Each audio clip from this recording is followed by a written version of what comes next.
Marcus Chen wiped the sweat from his brow as he finished loading the last crate of medical supplies into his transport shuttle. The mining colony on Zirion 7 had been hit by a rare bacterial outbreak, and as the only qualified xenobiologist within 3 sectors, he'd volunteered for the relief mission. The pay wasn't much, but Marcus had never been one to turn away from people in need.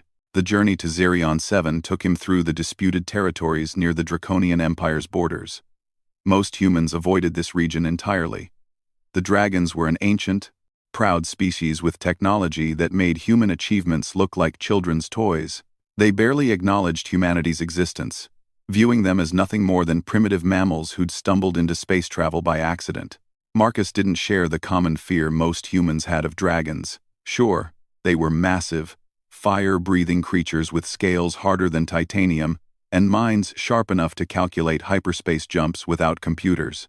But in his years studying alien biology, he'd learned that intelligence often came with deeper emotions, not less. The dragon's reputation for cold calculation might just be a mask for something more complex. His shuttle's navigation system started beeping warnings as he approached the outer rim of dragon space.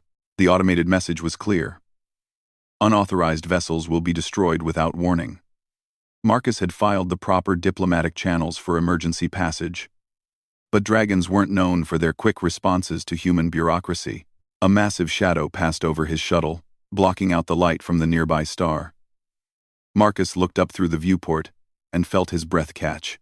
A dragon battlecruiser hung in space above him, its biomechanical hull gleaming like polished obsidian. The ship was easily 10 times the size of his shuttle, with weapon ports that could vaporize a human destroyer in seconds. The communication array crackled to life with a voice that sounded like rumbling thunder. "Human vessel, you have entered sacred dragon territory. State your purpose, or be destroyed." Marcus activated his transmitter with steady hands. "This is Dr. Marcus Chen aboard Medical Transport Sierra 7. I have emergency authorization for passage to deliver critical supplies to Zirion 7. My clearance codes should be in your system. In Lukli Haver." There was a long pause. Marcus could imagine the dragon crew checking their databases, probably debating whether a single human was worth the paperwork. Finally, the voice returned, slightly less threatening but still cold as space itself. "Your codes are adequate. You may proceed, but deviate from your filed flight plan by even 1 degree, and you will be eliminated.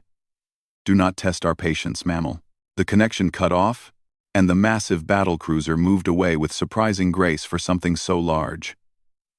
Marcus released a breath he didn't know he'd been holding, and continued towards Zirion 7. The mining colony was in worse shape than the reports had indicated. What had started as a minor bacterial infection had mutated into something that attacked the nervous system. The human colonists were quarantined in their habdomes, but the real victims were the local fauna. Zirion 7 was home to dozens of species that had no natural immunity to off-world diseases. Marcus spent 3 days working around the clock, synthesizing treatments and coordinating with the medical team via subspace radio. The bacterial strain was unlike anything in the databases, requiring him to essentially create a new antibiotic from scratch using local plant compounds. On the 4th day, as he was taking soil samples near the colony's perimeter, Marcus heard something that made him freeze. It was a sound he'd never heard before but somehow recognized immediately. The crying of a very young, very frightened creature. Following the sound led him to a small crater about half a mile from the main settlement. What he found there changed everything he thought he knew about dragons. Huddled at the bottom of the crater was a dragon whelp, no bigger than a house cat. Its scales were a deep, purple-black color that seemed to shimmer in the afternoon light. One of its wings was clearly broken, hanging at an odd angle, and there were burns along its side that looked like weapon marks. The little dragon was making soft, mewling sounds that cut straight through Marcus's heart. Its large, golden eyes were filled with pain and terror, and when it saw him approaching, it tried to back away despite its injuries. Marcus had seen enough wounded animals in his career to recognize shock when he saw it. The whelp was dying, probably from internal injuries as much as the visible wounds. Any rational person would have walked away. Dragons were dangerous. Their young were probably even more so. and getting involved with dragon affairs was a sure way to end up as cosmic dust. But Marcus had never been particularly rational when it came to suffering creatures. He slowly descended into the crater, keeping his movements calm and non-threatening. The whelp watched him with those enormous eyes, too weak to flee but still radiating fear. When Marcus was about 10 feet away, he stopped and sat down in the dirt. "Hey there, little one," he said softly. "I'm not going to hurt you. I know you're scared, but I'm a doctor. I help creatures who are hurt." The whelp's breathing was rapid and shallow. Marcus could see that several of its ribs were probably broken, and the burns looked infected. Without immediate medical attention, the little dragon would be dead within hours. Moving very slowly, Marcus pulled his field medical kit from his pack. He'd brought extra supplies for the colony, including some broad-spectrum healing compounds that worked on most carbon-based life forms. The whelp watched every movement, but it was too weak to run. "I know you can't understand me," Marcus continued in the same gentle tone. "But I've spent my whole life studying creatures like you." "Well, not exactly like you. You're the first dragon I've ever seen up close. You're beautiful, you know that?" As he spoke, Marcus began to inch closer. The whelp's eyes never left his face, and he could see intelligence there. Even through the pain and fear, dragons were known to be highly intelligent even as adults, but seeing that awareness in something so young and helpless made his chest tight with emotion. When he was close enough to touch, Marcus slowly extended his hand, palm up. The whelp sniffed cautiously, then let out a soft whimper that sounded almost like a question. "That's it," Marcus whispered. "I'm one of the good ones. I promise." The moment his fingers touched the whelp's scales, several things happened at once. First, Marcus felt a strange tingling sensation, like a mild electric shock. Second, the little dragon stopped crying and looked at him with what could only be described as wonder. And third, somewhere high above them, the sky began to darken as something massive blocked out the sun. Marcus looked up to see 3 dragon battlecruisers descending toward the planet's surface, their weapons already charged and ready to fire. The lead ship was even larger than the one he'd encountered earlier, with armor that looked like it could withstand a supernova. The whelp in his arms made a sound that might have been a purr, pressing closer to Marcus's chest as if seeking protection. Marcus felt his heart rate spike as he realized what was happening. He wasn't just holding any dragon whelp.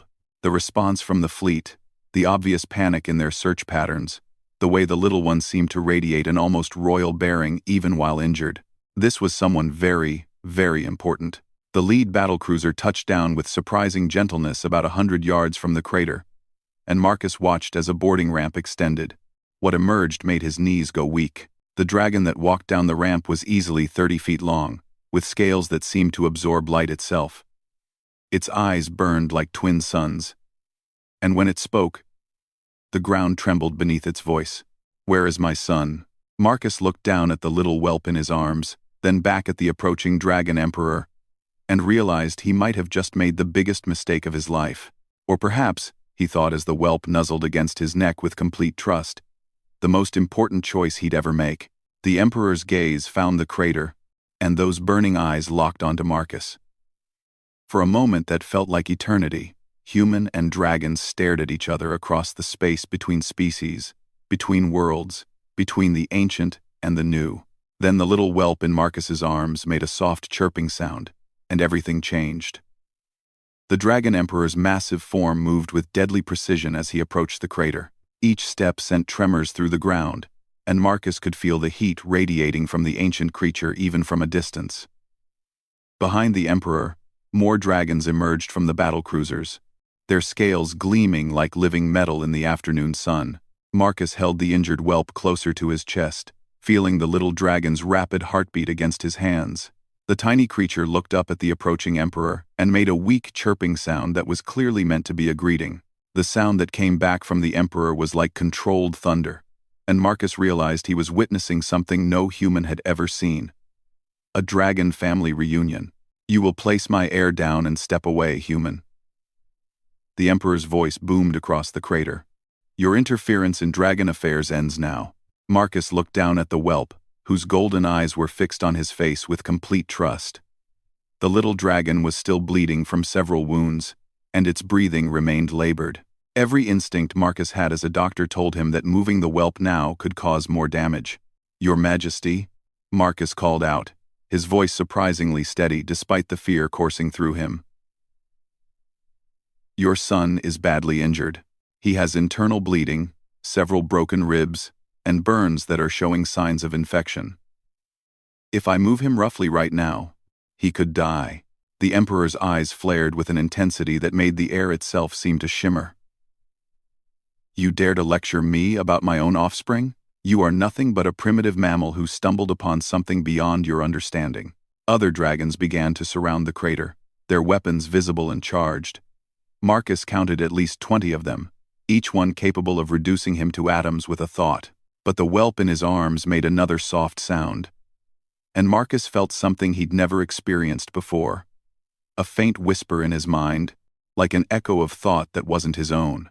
Asterisk, trust, safe, help, asterisk. Marcus's eyes widened.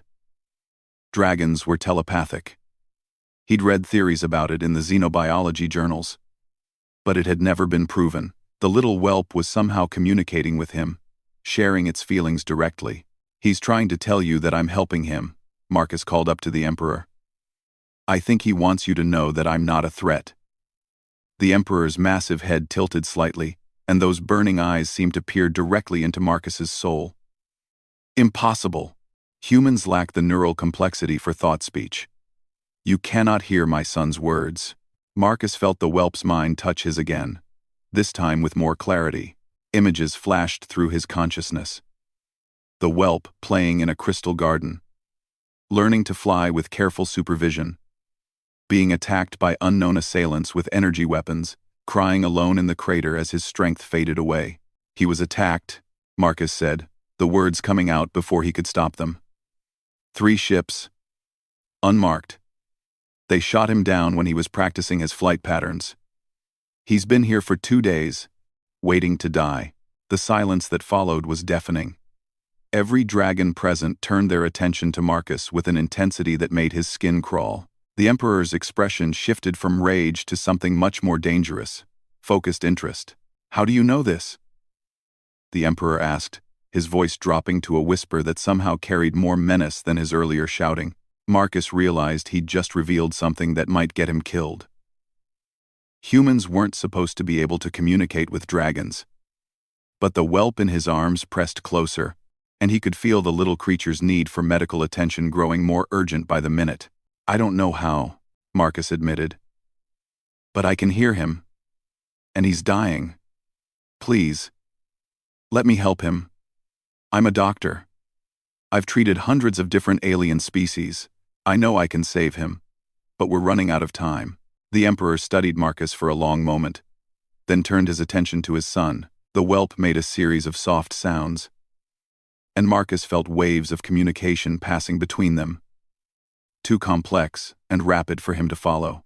Finally, the Emperor's gaze returned to Marcus.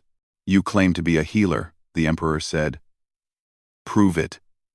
Save my son, and you will be rewarded beyond your imagination. Fail, and you will suffer for eternities." Marcus nodded, trying not to think about what suffering for eternities might involve when dealing with creatures that lived for thousands of years. Instead, he focused on the whelp's injuries, running his hands gently over the small form to assess the damage. The broken wing was the most obvious problem, but Marcus's enhanced scanner revealed the real issues: a punctured lung, internal bleeding near the liver, and severe dehydration. The burns on the whelp's side had become infected with a bacteria that was slowly poisoning his system. "I need to set up a sterile field," Marcus called out to the Emperor. "And I'll need some of your people to help stabilize him while I work. My warriors do not take orders from humans." One of the other dragons growled, moving closer to the crater's edge. "They do now," the Emperor said quietly, and the warrior immediately stepped back. "This human may be primitive, but he is the only one here with medical knowledge of alien physiology. You will assist him in any way necessary." Marcus spent the next 4 hours performing the most delicate surgery of his career while surrounded by creatures that could have destroyed a city. The whelp remained conscious throughout most of the procedure, his golden eyes fixed on Marcus's face, occasionally sending small waves of gratitude and trust through their strange mental connection. The other dragons watched in complete silence, as Marcus repaired the punctured lung using biocompatible mesh, sealed the internal bleeding with specialized nano-clotting agents, and cleaned and dressed the infected burns. The whelp's wing required the most careful work, as dragon wing bones were incredibly complex structures that had to be perfectly aligned to allow for flight. As Marcus worked, he became aware that more dragons were arriving. The sky above the crater was now filled with ships of various sizes, all holding position in a perfect formation. Word was spreading throughout the Dragon Empire that their emperor's heir had been found, and that a human was attempting to save his life. When Marcus finally finished the surgery, the whelp was breathing normally for the first time since he'd found him. The little dragon's eyes were bright and alert, and the pain that had been radiating from him through their mental link had faded to a manageable level. "He'll need rest and monitoring for the next few days," Marcus told the Emperor, carefully lifting the whelp and holding him out. "But he should make a full recovery." The Emperor approached the edge of the crater, his massive form moving with unexpected gentleness as he reached down to take his son. The moment the whelp was back in his father's arms, Marcus felt their mental connection fade, leaving him feeling strangely empty. "You have done something unprecedented, human," the Emperor said, his voice filled with emotions Marcus couldn't identify. "Not only have you saved my heir, but you have somehow formed a bond with him. This should not be possible." The whelp looked back at Marcus over his father's shoulder and made a soft sound that needed no translation. It was clearly a goodbye. And Marcus felt his throat tighten with unexpected emotion. "What is your name?" the Emperor asked. "Dr. Marcus Chen," he replied, suddenly feeling very small, surrounded by so many massive creatures. "Dr. Marcus Chen," the Emperor repeated, as if testing how the words felt. "You will come with us." Marcus blinked in surprise. "Come with you? But I have responsibilities here. The colony still needs medical supplies, and I have research projects back home. The colony will receive whatever aid they require," the Emperor said with finality. "As for your research, you have just become part of something far more significant than anything you could accomplish in human space." Looking around at the assembled dragons, Marcus realized he didn't have much choice in the matter. But as he watched the little whelp nuzzle against his father's neck, still occasionally glancing back at him with those intelligent golden eyes, Marcus found himself curious about what came next. "What happens now?" he asked. The Emperor's expression shifted into something that might have been a smile, though it revealed teeth the size of daggers. "Now, Dr. Chen, you learn why dragons and humans were never meant to be enemies." The Dragon Emperor's flagship was unlike anything Marcus had ever imagined. The corridors were vast enough for creatures the size of buildings to move comfortably, with walls that seemed to pulse with organic life. Crystalline formations grew from the ceiling like upside-down forests, providing a soft, natural light that made the entire ship feel more like a living ecosystem than a military vessel. Marcus walked beside the Emperor, still trying to process everything that had happened. The little whelp, whose name he'd learned was Prince Zephyr, rode on his father's back, occasionally sending waves of curiosity and friendliness through their mental connection. Apparently, the bond they'd formed during the medical emergency hadn't disappeared entirely. "This is impossible, you know," the Emperor said as they moved through the ship. "In 3,000 years of dragon history, no alien species has ever been able to form a thought bond with one of our kind. The neural pathways simply don't exist in other creatures."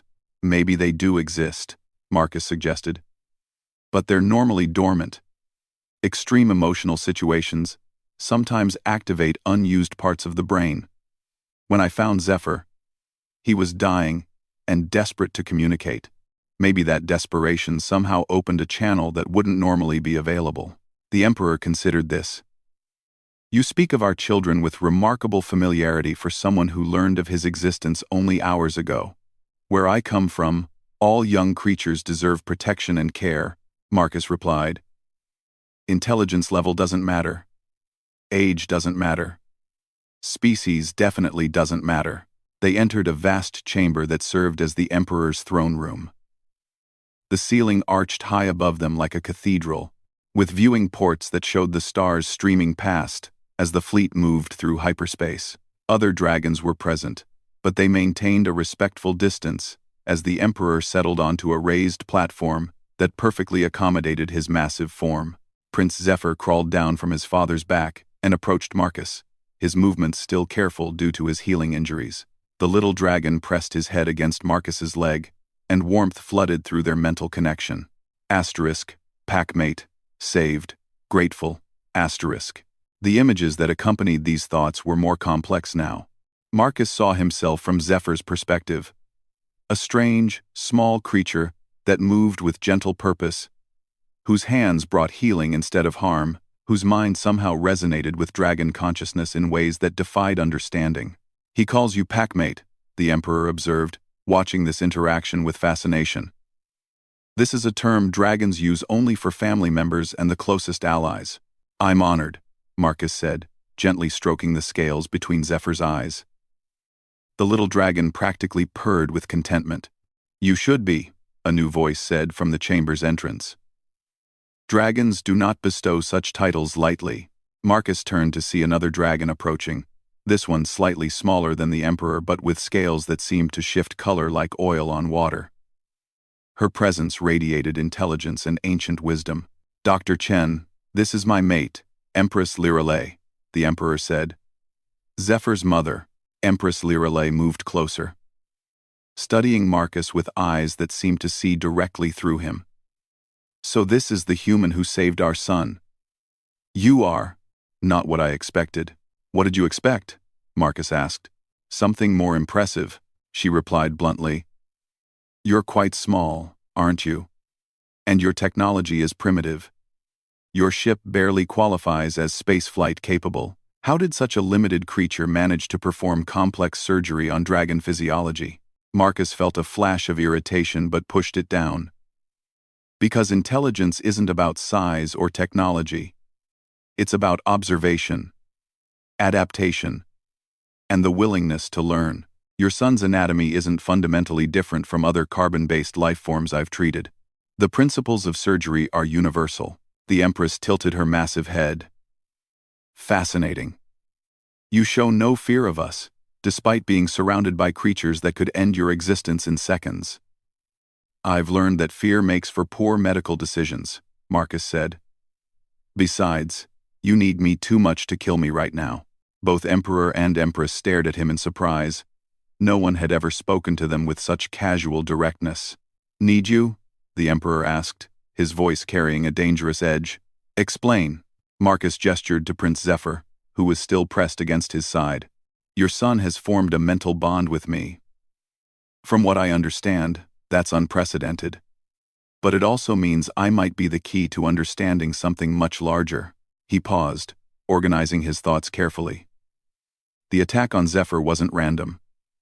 Unmarked ships, military-grade weapons, precise targeting. Someone wanted to hurt your family specifically. That suggests enemies who understand dragon society well enough to know that attacking the heir would cause maximum political damage. The Emperor's eyes flared. "You believe this was an assassination attempt?" "I know it was," Marcus replied. "And I think whoever did it will try again. But more importantly, I think the ability to communicate with dragons might be the key to stopping them." Empress Lirelei moved closer, her massive form somehow managing to seem curious rather than threatening. "Continue.